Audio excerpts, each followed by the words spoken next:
Sejam muito bem-vindos ao segundo episódio do Wolf Connection Podcast, um movimento que visa conectar empreendedores ao seu próximo nível através de entrevistas, histórias inspiradoras, motivacionais, eventos, muito bate-papo e conteúdo que traz resultado. Hoje aqui com a gente, alguém extremamente especial e fundamental, principalmente na minha própria jornada de desenvolvimento. Um influenciador digital reconhecido como maior influência no mundo contábil e CEO da Tactus Contabilidade, Anderson Hernandes. Muito obrigado pela sua presença hoje. Obrigado aí pelo convite. Tamo junto aí. E parabéns pelo novo projeto e poder participar da segunda edição. Nem sabia que era o segundo convidado. Com certeza. Não foi o primeiro por agenda, né? Maravilha. Bom, o Anderson, assim, acho que o seu livro, né, a gente vai falar um pouco dele hoje, Virando o Jogo, ele tem muito a ver com a essência do Wolf Connection, que é conectar as pessoas ao próximo nível. Para isso, você precisa mudar a chave, você precisa virar o jogo e começar uma jornada num novo nível. Eu achei muito interessante, eu li o seu livro e vou ser muito sincero, ele me surpreendeu. Eu já conhecia a sua habilidade de me surpreender, mas eu não sabia da sua capacidade de narrativa escrita. Foi um livro extremamente gostoso e fluido de ler. Eu, da parte do desenvolvimento, já lia muitos livros e nos últimos meses, eu confesso, eu não encontrava um livro que estava prendendo minha atenção. E o seu livro, além de prender minha atenção, ele trouxe de uma maneira leve tópicos extremamente importantes. Então, primeiramente, feliz. Parabéns, de verdade. Obrigado. Você sabe que eu não sou de puxar papo, eu li e foi fluido, assim, cara. Eu vi que tá todo marcado. Eu sou da pessoa que realmente também usa o marca-texto para poder marcar os pontos altos e isso é importante. E foi, anotações aqui. Muito bom. Anderson, eu gostaria que você também tomasse aí um pouquinho para se apresentar, explicasse um pouco dessa sua jornada. Eu já li o seu livro, então agora eu sei muito mais detalhes da sua jornada, mas eu quero que as pessoas te conheçam. Como você vem virando o seu jogo e se conectando com seus próximos níveis? Então, esse ano eu estou fazendo 30 anos de empresa contábil, né? Eu comecei a minha empresa contábil lá na garagem do meu pai, numa salinha pequenininha, mais ou menos o espaço que nós estamos aqui é o espaço que eu tinha para começar a trabalhar. Só que mesmo antes disso, né? Pouco antes de 30 anos atrás, eu já era empreendedor.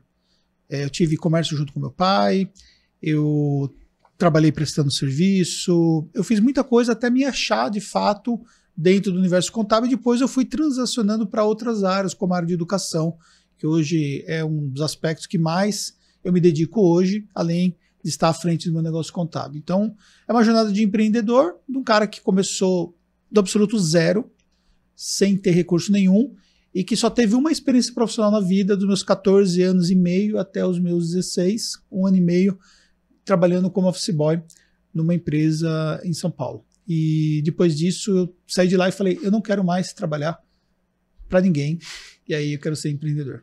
Show. E foi aí que nós começamos. E é uma jornada que você conta que tiveram momentos de alta e tiveram momentos de baixa. Né?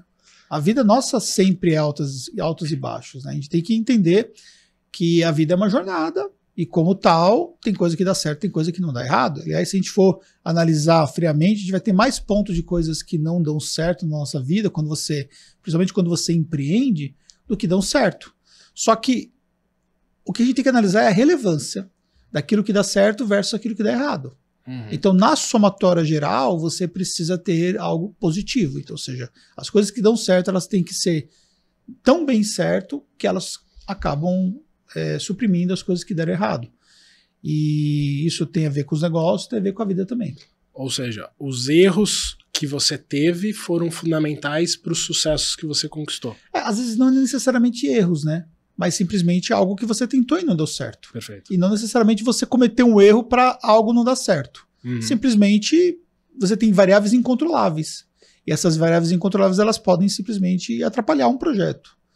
Então tem coisas, por exemplo, que a gente não projeta na vida e acontece. E aí essas coisas têm uma influência negativa. O que a gente tem que pensar é que o volume de influências negativas ele não pode ser superior ao das influências positivas. Por isso que você faz construções para que você possa estabelecer ali estratégias de longo prazo para que as coisas realmente deem certo. E aí a gente vai trabalhando a balança o tempo todo na vida. Então, olhando ali o que eu fiz na minha vida até o presente momento, apesar de muitas coisas não darem certo, mas as coisas que deram certo foram muito mais surpreendentes do que as que não deram certo. Boa. E assim, você saiu do zero ao império que hoje está caminhando para um faturamento de 20 milhões ano. qual foi a maior fase de pressão que você teve que lidar na vida nessa jornada? Então, falando sobre o ponto de vista empreendedor, foi em 2013, 14 para 2015, quando eu tive que pivotar o meu negócio. Só que quando você percebe que você está indo para o caminho errado, para você mudar o curso não é tão simples assim, né? Eu tinha um negócio estabelecido, eu tinha ali, na época, 37 funcionários, então tinha uma empresa que já tinha várias pessoas que dependiam dela. Nós tínhamos ali uma construção de marca no mercado, então quando eu tive que mudar, eu tive que abrir mão e diminuir minha empresa de tamanho, então nós chegamos a 10 pessoas, incluindo eu, então, ou seja, praticamente 1/3 ali do tamanho que nós tínhamos anteriormente. Obviamente isso teve impactos financeiros, isso teve impacto na vida de pessoas, isso teve impacto em toda uma mudança de negócio. Então esse momento foi um momento difícil porque atrelado a esse momento, até conta essa experiência no livro, foi um momento também que eu fiz uma mudança na minha própria vida, quando eu resolvi me divorciar, eu cheguei a um determinado momento e comecei a me questionar sobre o caminho que a minha vida estava tomando, e aí eu percebi, por exemplo, que eu não era feliz com o caminho que estava levando. Eu tinha tudo aos olhos das pessoas para ser reconhecidamente uma pessoa feliz, mas eu comigo mesmo não estava feliz. Não estava me sentindo bem no relacionamento. A gente tinha uma história bacana dos meus filhos, uma história de 16 anos, mas que eu vi que não fazia mais sentido, né, por outros fatores. E aí eu cheguei à conclusão seguinte, cara, vou mudar tudo, entendeu? Já está mudando a parte de negócios, vou mudar a parte familiar também, vamos refazer tudo e vamos recomeçar. Então, pode-se dizer que em 2015 eu recomecei a minha vida. Uhum. A diferença de você recomeçar, né, como eu recomecei em 2015, então nós estamos falando aí 9 anos atrás, 9 anos? 15, 9 anos atrás, a diferença de recomeçar naquele momento é que você já conta com uma experiência. Uhum. E essa experiência ela é importante. Mas, por mais que você imagine que você tem experiência, tem coisas que você vivencia na vida que você não sabe qual é o caminho a tomar. Uhum. Não tem como prever. Por mais que as pessoas te contem, ó, tal coisa é difícil, por exemplo. Tomar a decisão de se divorciar e recomeçar uma vida familiar, e você lidar com o aspecto de filhos, e de repente você ter que abrir mão, por exemplo, de estar o tempo todo próximo dos seus filhos para você ter que desfrutar de momentos mais específicos, você ter uma relação, por exemplo, de você dividir bens, de você ter que acabar tomando certas decisões e abrir mão de certas coisas e tudo mais, são coisas difíceis de fazer. As pessoas podem te falar isso, mas só quem vive uma situação como essa sabe o que é de fato. Com certeza. Então existem experiências que eu realmente acho que a gente tem que viver. Ótimo. Para que a gente possa ganhar muito mais maturidade, para que a gente possa ter mais capacidade de superar coisas maiores que poderão vir na nossa vida em outros momentos, e essas coisas vão nos preparando. Quando você tem uma vida que, de uma certa forma, ela está muito flat, né? Então as coisas elas não têm muita emoção, elas dão quase sempre muito certo, entendeu? É uma vida muito mediana, então você não está tecnicamente preparado para enfrentar um grande problema. E aí quando você passa uma situação muito adversa, você simplesmente pode largar tudo, pode abandonar tudo e desistir. Uhum. E outras coisas que vieram depois me ajudaram muito pelo fato de eu ter vivenciado essa experiência.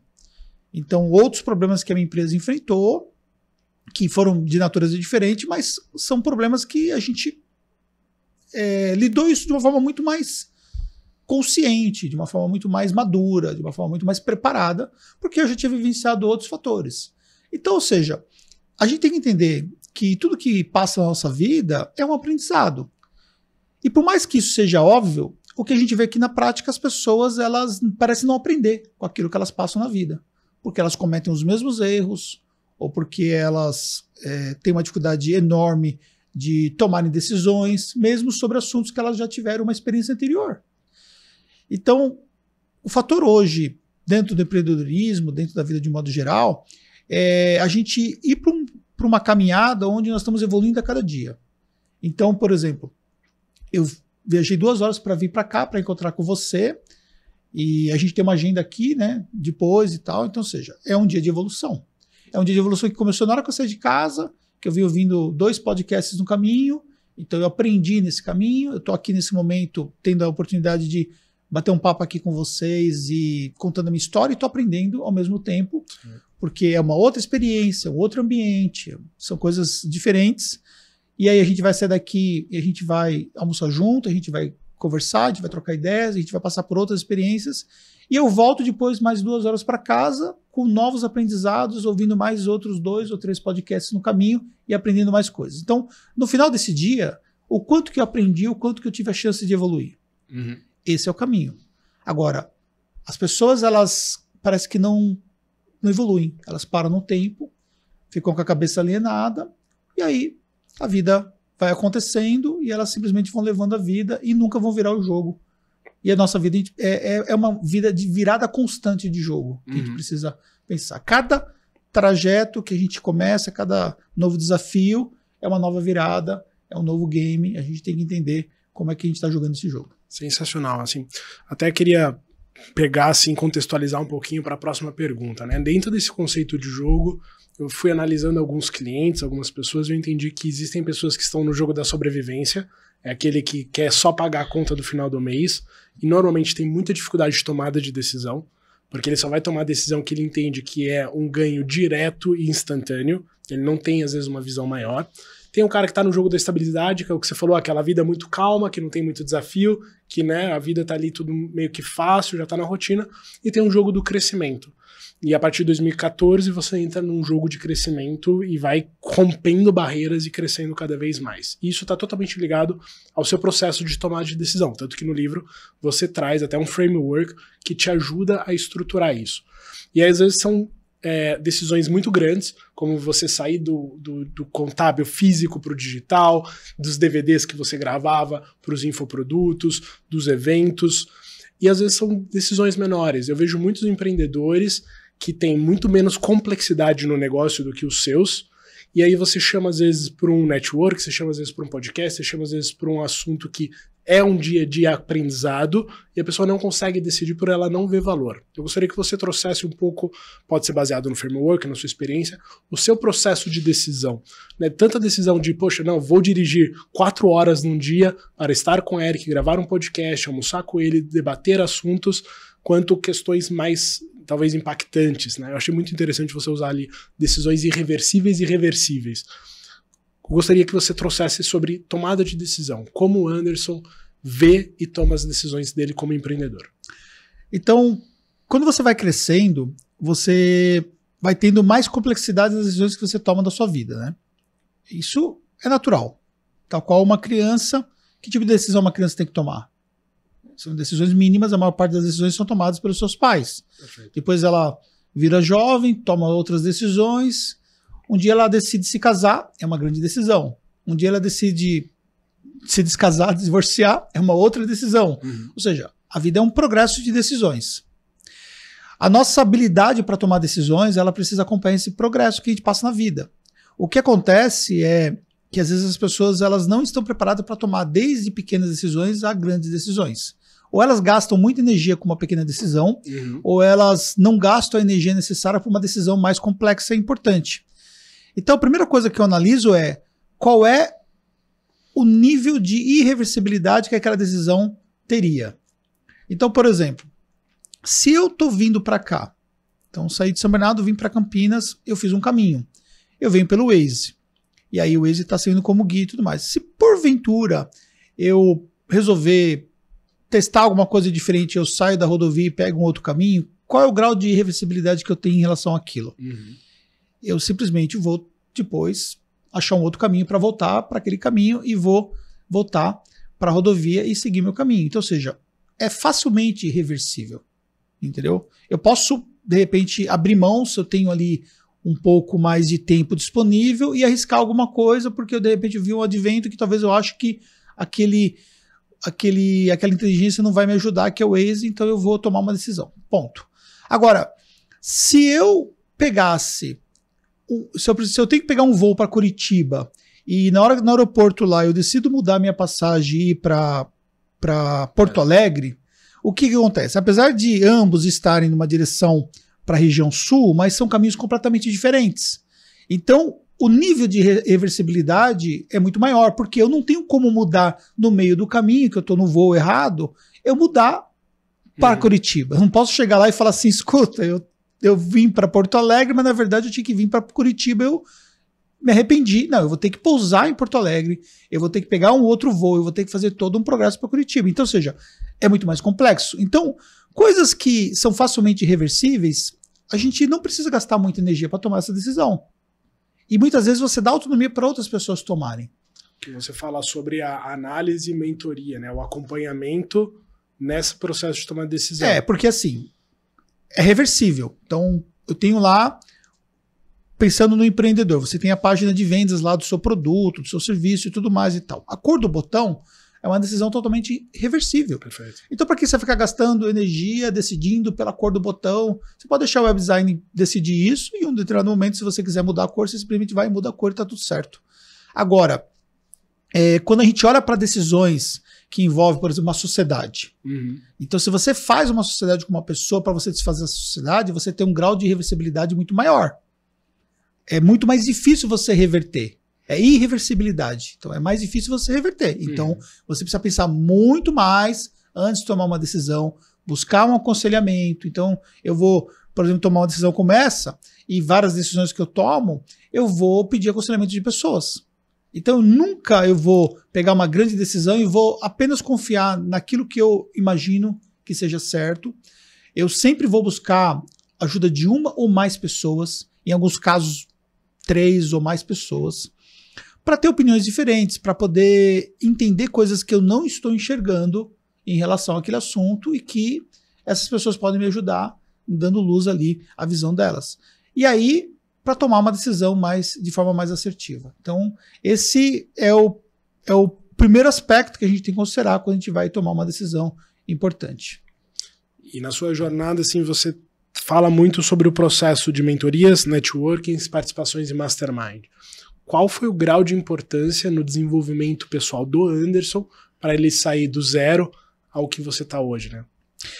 Assim, todos nós temos um nível de jogo, né, daquilo que nós estamos fazendo em qualquer atividade que nós fazemos na nossa vida. Então, por exemplo, se você tem um negócio pequeno, por exemplo, como empreendedor, e o convívio que você tem são pessoas que têm negócios do mesmo tamanho que o seu ou menores do que o seu, a sua tendência é que você consiga enxergar que seu negócio é o melhor de todos, ou que seu negócio está dentro de uma média e está tudo bem. Então você não é provocado para que você possa, por exemplo, criar coisas mais relevantes, mais impactantes no mercado. Você não consegue muitas vezes enxergar que você pode ir muito mais longe, porque a ambiência que você está te faz ver que você está bem, que está tudo bem onde você está. Então, de uma certa forma, você se limita um pouco a ter provocações que você teria, por exemplo, em outros ambientes. Quando você está próximo de pessoas que estão gerando impacto na sociedade, com negócios muito maiores do que o seu, que estão jogando um outro jogo, você se provoca muito mais. Porque você vê que se aquelas pessoas conseguiram construir e elas, de certa forma, te apresentam a forma como elas chegaram até lá, e você percebe que você também pode fazer isso, ou essas pessoas podem te dar alguns direcionamentos práticos de coisas que elas passaram nessa jornada, ou somente aquele ambiente é um ambiente que fomenta para que você realmente possa ser algo, possa construir algo mais relevante, você possa ser provocado para você ser um empreendedor mais relevante naquilo que você faz. Então isso tudo também ajuda a mudar o seu jogo. Então o ambiente que você está inserido, ele faz total diferença nesse contexto como um todo. Então, eu percebi, e até diria, e para você que está ouvindo, eu diria que seria bom que você percebesse antes do tempo que eu levei para perceber isso, mas eu percebi que eu precisava mudar os meus ambientes. E aí isso foi uma grande virada de chave que eu tive para o meu progresso. Porque eu passei a estar próximo de pessoas que estavam muito mais à frente do que eu. Por outro lado também, a gente percebe que estando nessa posição, você também precisa ajudar pessoas que estão em níveis abaixo de você. E aí é um processo de ajuda mútua. Você está num ambiente onde você ajuda pessoas e você está num ambiente onde você é ajudado. Você está num ambiente onde você ensina ao mesmo tempo que você está em outro momento no ambiente que você aprende. Então, essa troca, ela se torna fundamental, porque você continua num processo de desenvolvimento. Você está subindo o seu nível e você está ajudando pessoas a também subirem o nível delas. E essas pessoas, às vezes, elas sobem numa velocidade que elas se tornam ali próximas do seu próprio nível. Às vezes, ela pode até passar e pode te contribuir com algumas coisas, por exemplo, que você não domina. Ou até mesmo nesse ambiente, como é um ambiente propício para negócios, desenvolvimento e tudo mais, você aprende até com pessoas que estão lá para aprender com você. Mas a gente não pode simplesmente o tempo todo estar com pessoas abaixo da gente, porque de uma certa forma a gente limita também a nossa visão daquilo que a gente pode construir. Então a gente tem essa mescla porque o ambiente muda o jogo. Com certeza. E assim, expondo aqui, né, nossa aproximação, nossa parceria, ela é muito prova disso, porque desde o primeiro contato que eu tive com você, que aliás foi num podcast também, no seu, da Tactus, eu percebi que existiam outros patamares, outros jogos. Eu sempre digo que mentores também precisam de mentores, porque muitas vezes a expertise do mentor são em áreas muito diferentes. Então, às vezes você me traz coisas que eu aprendo muito, talvez em algum momento eu te traga alguma coisa que você aprenda. É uma troca. E eu achei muito legal porque no livro você trouxe isso. Vou ser muito sincero. Lendo o livro, tem alguns capítulos que eu falo assim, nossa, eu preciso comprar esse livro e dar de presente para alguém ler, principalmente esse capítulo, esse tópico. Porque são pontos extremamente relevantes, trazidos de forma muito leve. Então, quando você fala da rede de apoio ganha-ganha, quando você fala de 8 habilidades que você precisa se desenvolver para gerar resultados, isso é muito importante. Porque você se abre para aprender sabendo que sempre vai ter um próximo nível e sempre vai ter alguém que já está naquele nível que pode te ensinar. E com isso você vai criando essa escada de jogo. É isso? Exatamente, né?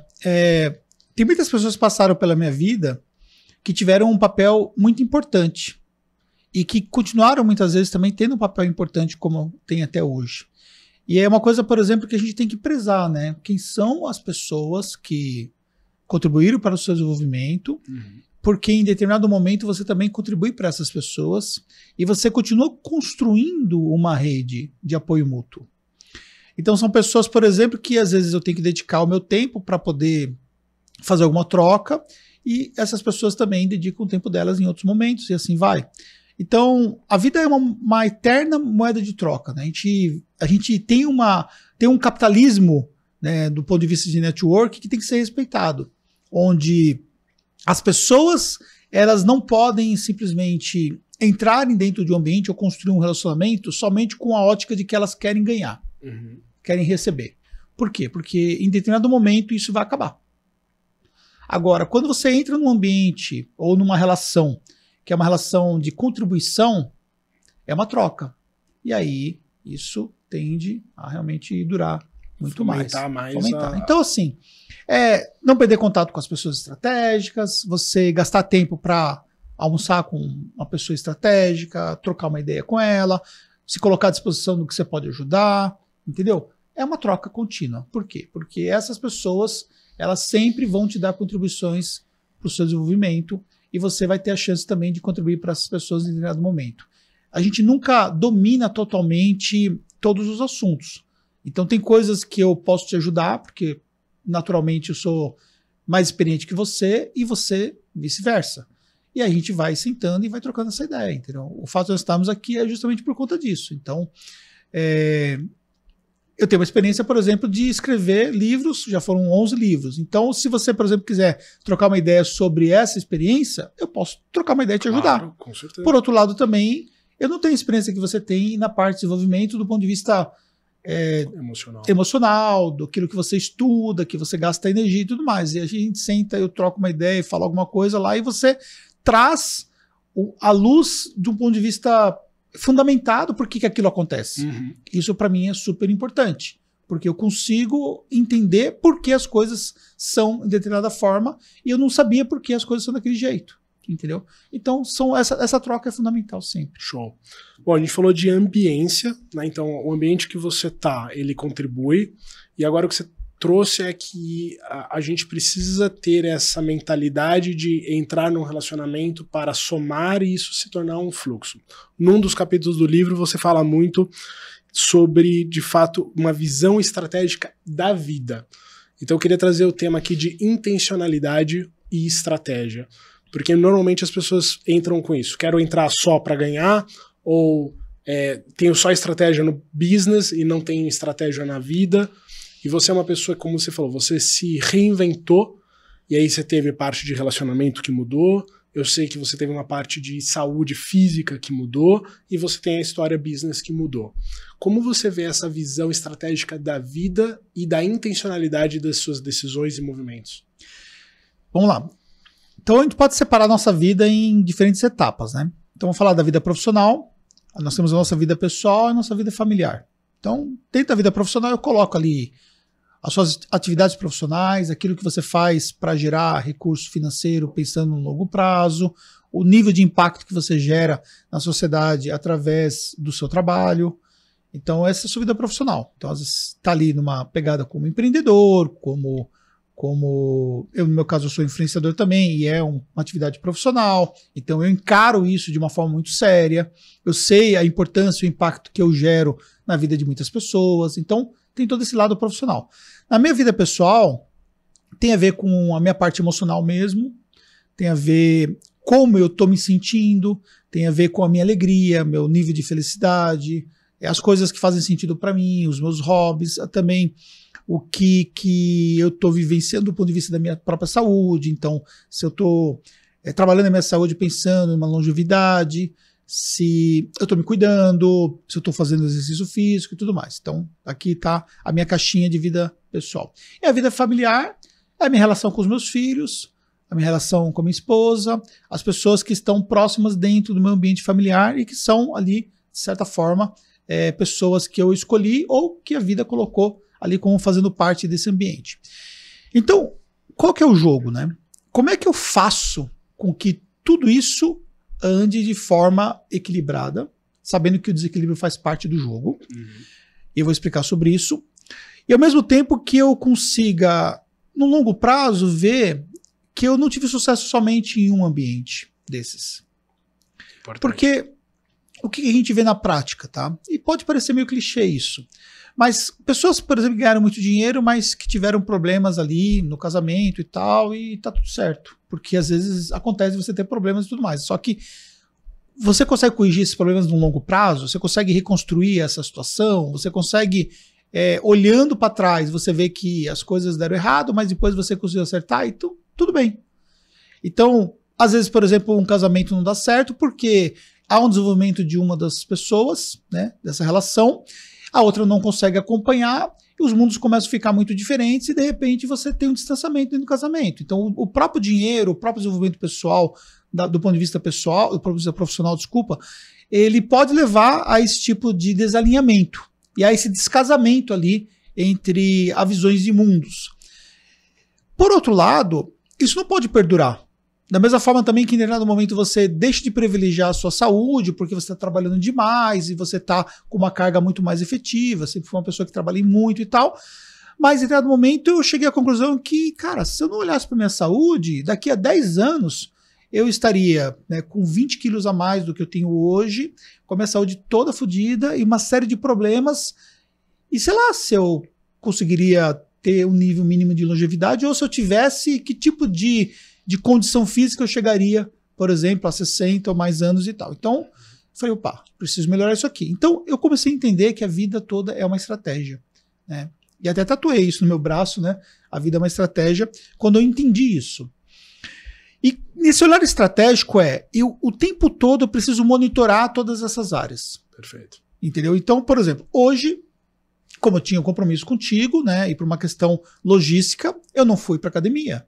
Ponto. Mas ontem eu estava na academia, amanhã estarei na academia se Deus permitir.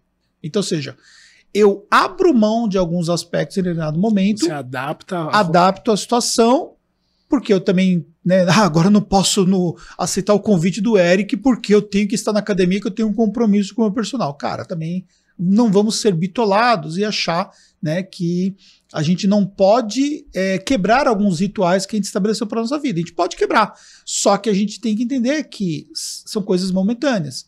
Então, em determinado momento, a gente se permite comer um pouco mais, mas a gente não pode comer mais muito de forma errada o tempo todo. Em determinados momentos, a gente trabalha mais, mas a gente não pode trabalhar muito exaustivamente entrar no estado de burnout, por exemplo, porque isso não vai ser bom pra gente.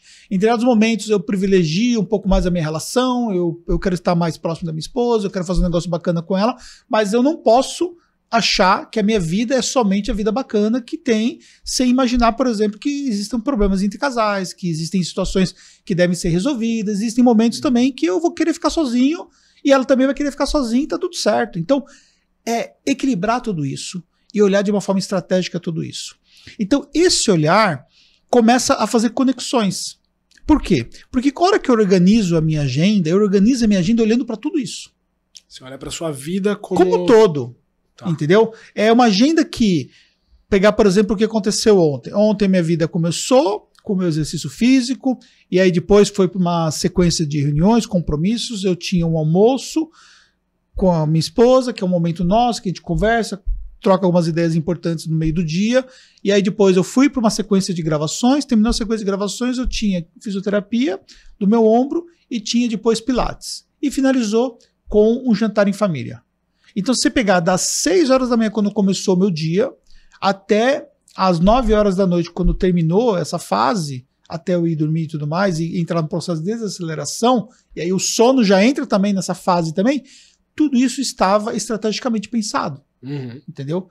Por quê? Porque eu poderia simplesmente abrir mão, por exemplo, de ter uma boa alimentação, porque eu justificaria de uma outra forma. Eu poderia simplesmente dizer o seguinte, hoje eu trabalhei menos e tal, porque eu tive um curso para gravar, eu tenho outras coisas para resolver, tinha uma sequência de mensagens no WhatsApp que eu respondi agora há pouco, nem consegui responder ontem. Por quê? Porque já impactou em outras coisas, né? Eu tava no momento de jantar, eu fui cuidar de mim, então, ou seja, não dava para responder o WhatsApp. E tá tudo bem, deixa as pessoas esperando e tá tudo bem. Então, é entender como que você conduz isso estrategicamente. E a maior parte das pessoas não tem uma visão estratégica sobre a vida. Não. Entendeu? Aliás, a maior parte das pessoas não consegue ter a visão estratégica sobre um componente da vida. Quanto menos a vida como um todo. Todo mundo fala que é lindo e maravilhoso, porque eu quero ter uma vida saudável, porque eu quero, né, ter muito dinheiro, porque eu quero ter uma família feliz e tudo mais. É uma série de palavras jogadas ao vento, mas que na prática não corresponde. O meu objetivo é, o tempo todo, conseguir olhar para isso, sempre. E, cara, isso determina inúmeras coisas. Convites que eu recebo e que eu aceito. A maior parte dos nãos que eu falo. Entendeu? Identificar a diferença entre o bom e o ótimo. Porque o bom o tempo todo aparece, mas o que de fato é ótimo para você. Legal.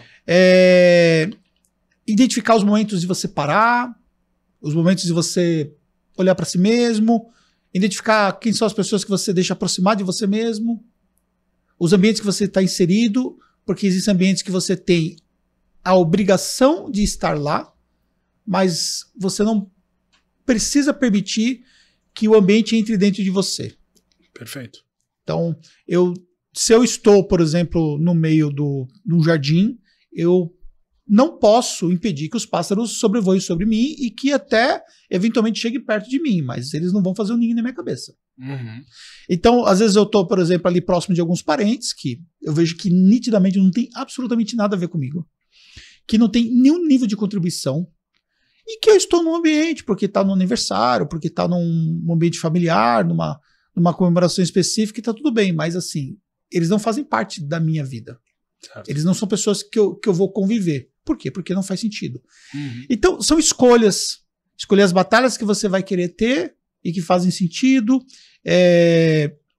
O tempo todo é pensar estrategicamente. É difícil, mas é uma evolução contínua que você desenvolve. E aí você vai estabelecendo, né, algumas estratégias para você pensar estrategicamente. A estratégia da estratégia. A estratégia.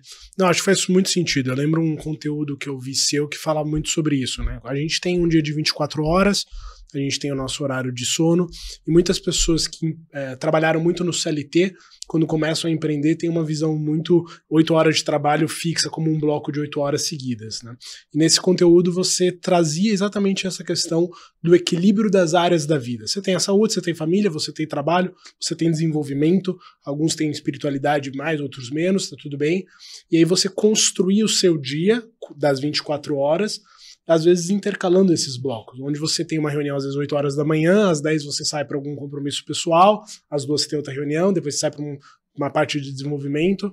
A espiritualidade para mim, inclusive, ela entra dentro do pessoal. Legal. Eu não enxergo a espiritualidade como sendo uma área à parte. E é uma visão minha. Perfeito. Então, dentro do pessoal, entra o quesito espiritualidade também. Show. Tal qual a questão emocional, tal qual os outros elementos que eu citei. Sim. E assim, qual seria uma dica, talvez, para aquele empreendedor que hoje justifica não conseguir dar conta das outras áreas da vida, porque precisa trabalhar, para você que é um empreendedor de alta performance, com resultado acima da média e que consegue esse equilíbrio na vida? É que assim, a gente tem que parar de justificar as coisas e fazer o que tem que ser feito. Então, eu por mim, pela minha própria vontade, eu comeria doce 3 vezes por dia, 4 vezes por dia, sei lá. Se tivesse um doce aqui, um bolo de chocolate, eu estaria conversando com vocês aqui e mandando brasa no bolo docinho, com maior tranquilidade, porque eu adoro doce. Só que, cara, existem decisões que crianças tomam, que são decisões totalmente impensadas, né, através da emoção, e existem decisões racionais que adultos devem tomar. Então, assim, a gente tem que entender que não é somente aquilo que a gente quer fazer, ou porque a gente acha que tem que fazer, ou porque a gente se sente obrigado a fazer. Ou você tem controle sobre ou você tem controle sobre a sua própria vida e sobre as suas próprias decisões, ou você vai simplesmente seguir as decisões de outros, a vida que os outros querem. E os objetivos pessoais são completamente diferentes dos objetivos entre uma pessoa e outra, né? Desculpa. Os objetivos entre as pessoas são completamente diferentes, são distintos. A gente tem que alinhar quais são os nossos objetivos, ter autoconhecimento, entender melhor porque nós tomamos certas decisões ao invés de outras, entender quais são as nossas deficiências e poder mitigar um pouco os riscos que essas deficiências podem trazer para a nossa vida como um todo, potencializar aquilo que nós já fazemos muito bem, para que a gente possa ainda ter mais resultados. É autoconhecimento o tempo todo. Então, é realmente buscar ajuda para que você possa virar esse jogo de verdade. Então, não dá para a gente achar que a gente vai viver isoladamente, entendeu? Então, esse autoconhecimento para entender quais são as áreas, os pilares fundamentais e, com isso, se posicionar de acordo. Eu, assim, quando eu falo dessa questão até do próprio autoconhecimento, é entender de uma forma mais contextualizada por que as coisas são desse jeito. Então, tudo, quando você começa a estudar psicologia, para mim é apenas um processo de aprendizado tudo isso, né? Porque eu estudo como fazendo parte de um processo terapêutico, por livros e tudo mais. Mas tudo, existem razões por que as coisas acontecem. A gente tem que entender por que as coisas acontecem para que a gente possa compreender melhor como que a gente pode virar essas situações, como a gente pode lidar melhor com elas, entendeu? Então, acho que essa busca é fundamental. E dentro desse processo de decisão e ação e estratégia, a gente sabe que muitas vezes a gente vai tomar decisões que são impopulares, que decisões são extremamente desconfortáveis, você fala isso no seu livro. E aí você até conta uma história de um parceiro que você chama para ser sócio quase que igualitário, ele foi influenciado por algumas opiniões, não aceitou, futuramente vocês fundiram com uma proposta ou com uma porcentagem muito diferente. E eu queria que você trouxesse um pouco essa blindagem de opiniões de pessoas que não estão jogando o seu jogo. É assim, a gente vive 3 fases da vida, na minha visão. E a maior parte das pessoas não chega à última fase. Na primeira fase, as pessoas estão muito preocupadas com o que as pessoas pensam sobre a gente. Então, nessa fase, por exemplo, eu me preocupo muito com a opinião das pessoas. E isso influencia muito as minhas decisões. Na segunda fase, eu me preocupo menos com a opinião das pessoas. Eu já consigo deixar para trás alguns pontos, ter menos envolvimento com o que as pessoas realmente pensam. E na última fase, foda-se. O que as pessoas pensam, entendeu? É claro que isso não é simplesmente uma liberdade para você ser inconsequente. Perfeito. Mas quando eu falo a opinião das pessoas poxa, se você for tomar decisões somente populares, você só vai pautar suas decisões naquilo que as pessoas imaginam que elas querem sobre você, ou o que é de valor para elas, ou como elas veem o mundo. Uhum. E como as pessoas veem o mundo, não é necessariamente como o mundo é. Perfeito. Porque o mundo é cheio de mundos. Nunca é. Nunca é. O mundo é cheio de mundos. E tem o seu mundo, tem o meu mundo, tem o mundo dele que tá ali, tem o mundo das pessoas que estão ouvindo e tá tudo certo. Agora, qual é o certo e qual é o errado? Existem coisas que nitidamente são certas e são erradas, existem coisas que não existe uma resposta do que é certo ou errado, porque isso tem muito a ver com a própria percepção da pessoa. Uhum. Então existem leis universais a serem respeitadas. Então você não vai matar uma pessoa porque, obviamente, isso é uma lei universal. Mas você desfazer uma sociedade, desfazer um casamento, desfazer alguma coisa que não está mais fazendo sentido, e você deixar de desfazer isso por causa da opinião das pessoas, ou porque você não quer ser impopular, então, tomar decisões impopulares é um exercício. E a gente precisa entender que um gestor, e trazendo para o contexto empresarial, um gestor, ele precisa tomar muito mais decisões impopulares que vão gerar impacto nas pessoas que estão em volta observando do que decisões populares. Porque se ele for querer privilegiar a vontade das pessoas, ele deixa de privilegiar o que é mais importante para o negócio. E o que é mais importante para o negócio não é necessariamente o que é mais importante para as pessoas. E nem o que é confortável. E nem o que é confortável. Então, quando você demite uma pessoa, é uma decisão impopular. Quando você se afasta de uma amizade, é uma decisão impopular. Quando você fala umas verdades para algumas pessoas que podem, de uma certa forma, magoar essa pessoa, é uma decisão impopular. Quando você desfaz uma sociedade, é uma decisão impopular, e por aí vai. Eu poderia enumerar aqui dezenas de decisões que a gente tem que tomar.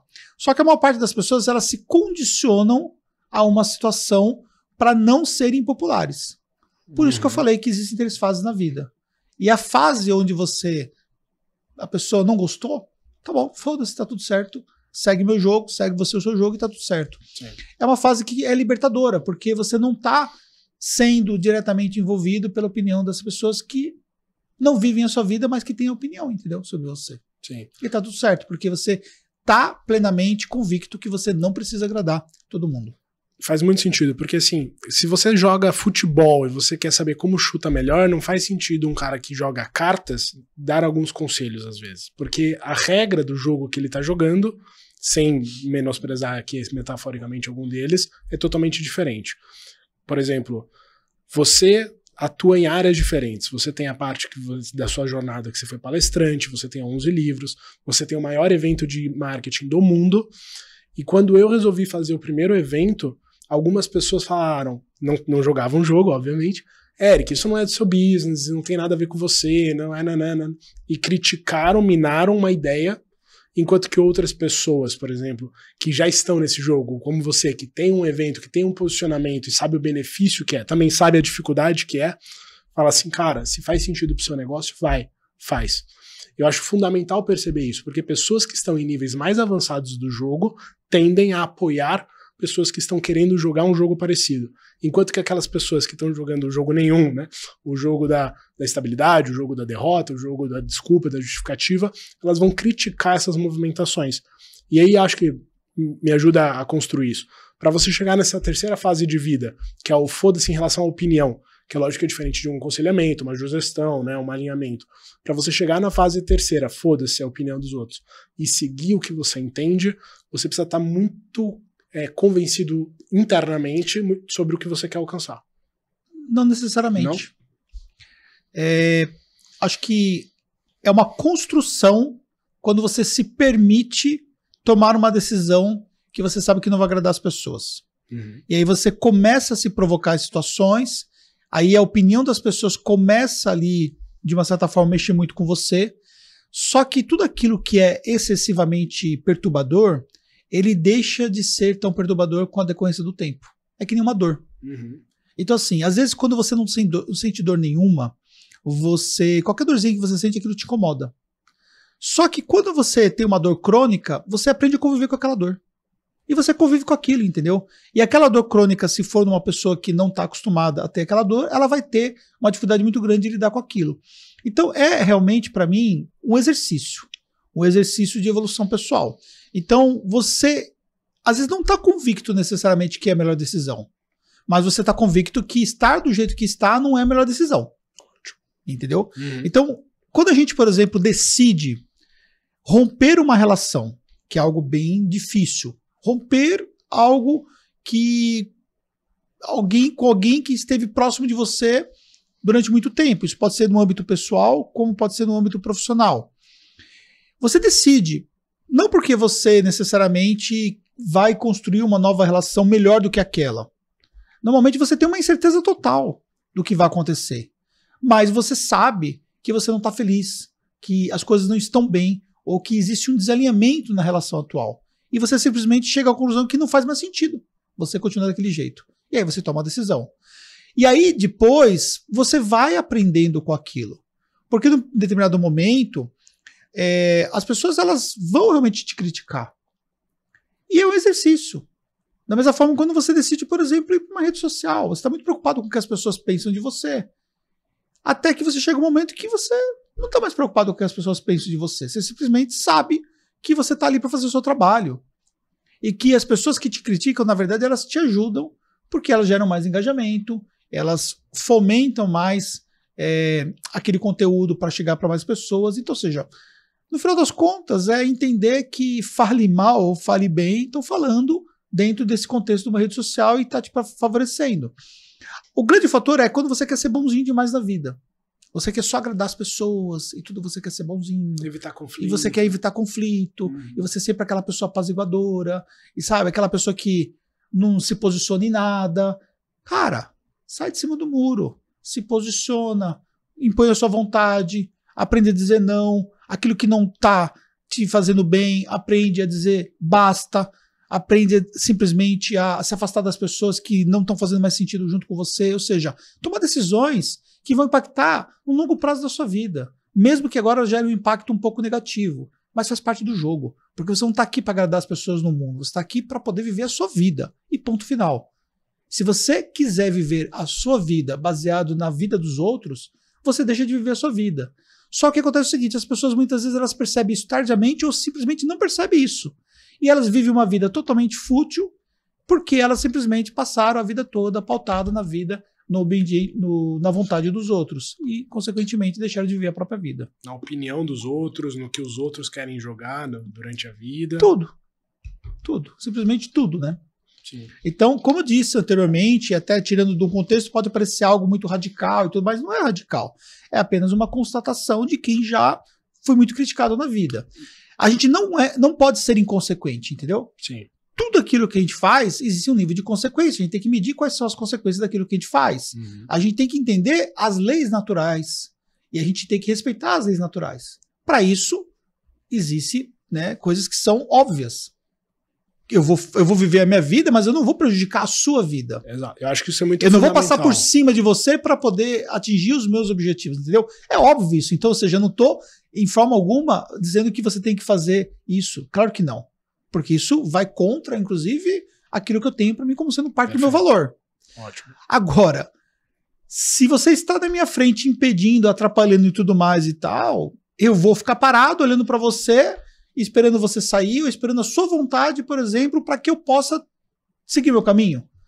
Cara, me desculpa. Vamos dar uma volta por aqui, entendeu? Nem que tiver que dar um esbarrãozinho e tal, mas eu vou seguir meu caminho, tá tudo certo. Por quê? Porque você não pode impedir que eu siga o meu caminho. Então essa é a analogia para a gente poder entender. Não é viver uma vida inconsequente, mas não é viver uma vida, em hipótese nenhuma, baseado naquilo que as pessoas querem para nós. Porque isso, na verdade, não seria a nossa própria vida, a vida das pessoas. Ou seja, liga e foda-se pros outros, mas não com a mentalidade de prejudicar. Total. Mas de proteger os seus interesses. Porque a gente vai pagar tudo. Tudo que acontece, a gente vai pagar de uma forma ou de outra. Sim. Entendeu? Só que a gente precisa entender, né, que existem coisas que são necessárias.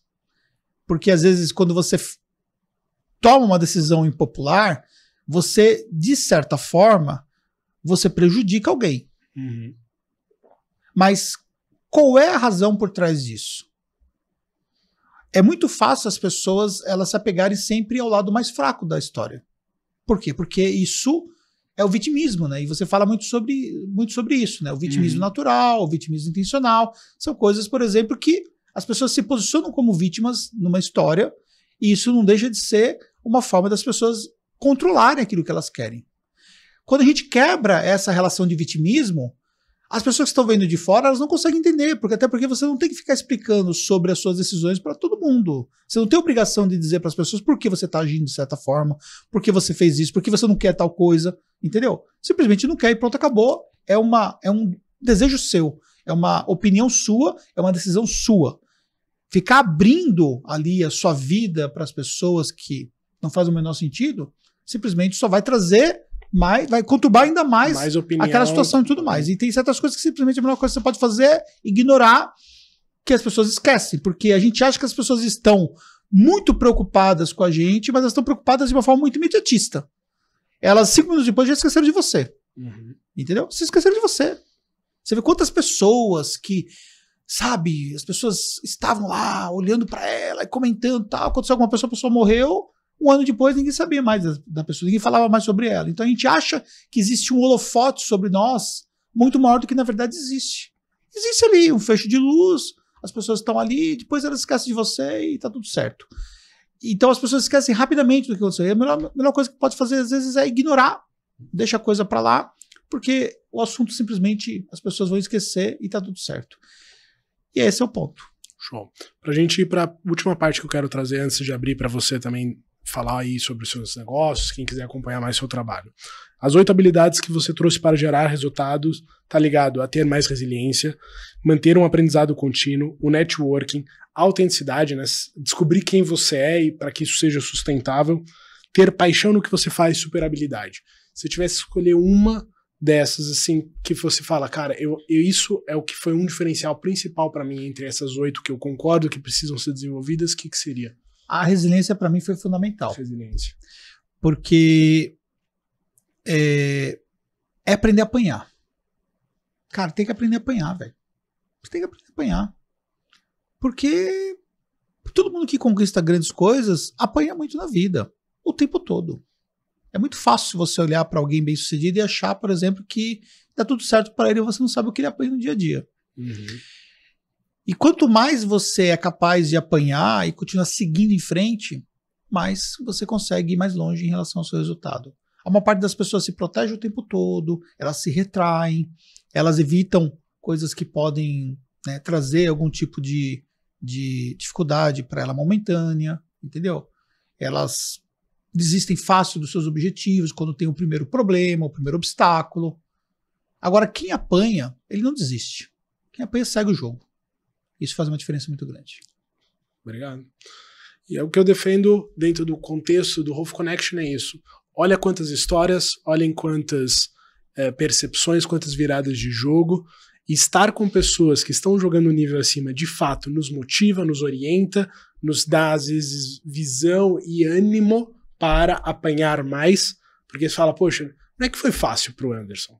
O Anderson aprendeu a apanhar, caiu, levantou, reestruturou, se reinventou, se reposicionou e tá colhendo tudo isso. Sim. Então, a jornada para você virar o jogo, para você ir pro seu próximo nível, para você construir o seu sucesso, seja ele qual for, né? E aí cada um vai ter a sua visão, ele requer isso, resiliência.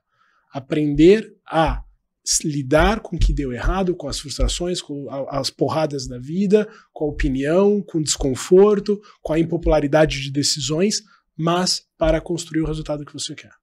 Quer ver um exemplo? A gente entregou um evento agora para 3.000 pessoas. 3.000 pessoas, você estava lá, você viu.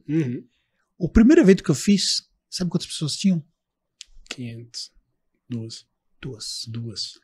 Primeira vez que eu resolvi fazer um evento por conta própria, organizar o evento, tinha 2 pessoas, porque eu não consegui vender nenhum ingresso, e foram 2 pessoas que foram convidadas.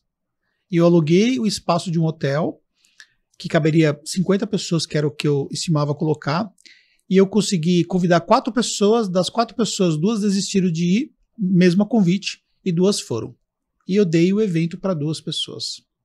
Então, é muito mais fácil a gente ver e admirar as coisas quando as coisas dão certo. Mas difícil é você resistir e não desistir quando as coisas não dão certo. Fazer um evento para 2 pessoas, depois fazer um evento para 5, depois fazer um evento para 10, ficar muito tempo nessa jornada fazendo eventos para menos de 30 pessoas, foi algo que eu carreguei durante muitos anos da minha vida. Não é porque eu faço hoje eventos grandes que eu vou esquecer aquilo que eu passei naquele momento e deixar de entender a importância que a resiliência foi fundamental para poder chegar onde eu cheguei. E entender que eu estou no meio de um jogo e que eu não posso parar.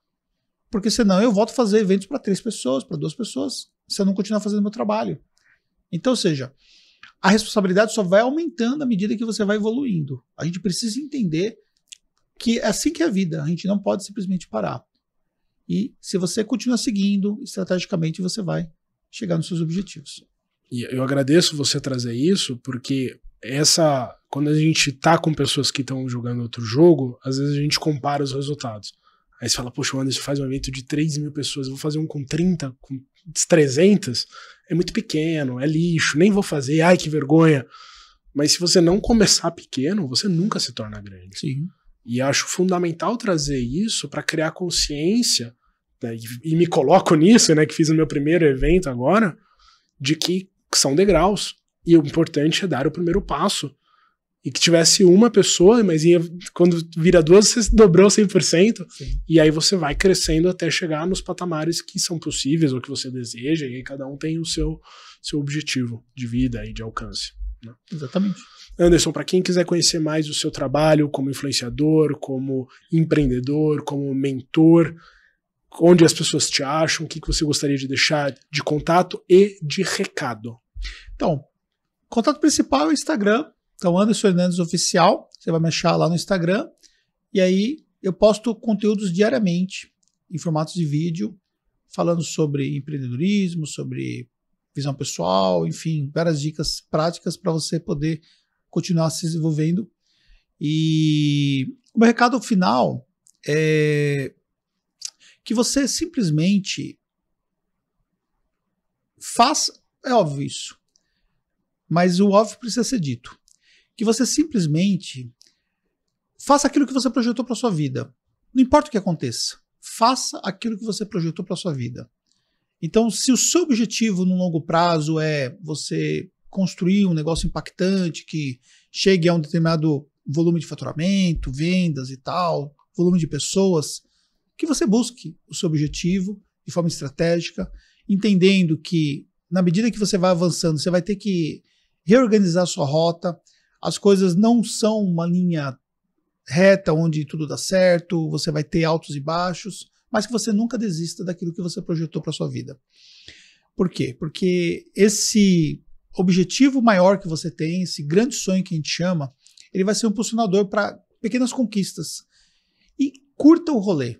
Curta o rolê. Porque pode estar tão longe o seu grande objetivo, se você não aprender a curtir o rolê no meio do caminho, você vai deixar de viver a vida, porque às vezes passar 20 anos na busca de um objetivo maior, ele é muito longo se você não curtir o rolê, e se você curtir o rolê, você vai estar vivendo a sua vida aí e vai ver como que as coisas realmente, a vida é muito magnífica de ser vivida, e é esse o objetivo que eu quero deixar para vocês aqui, uma mensagem final. Uau! Espero que vocês tenham curtido. Pô, eu adorei. Com certeza eu vou querer mais oportunidades dessa com você.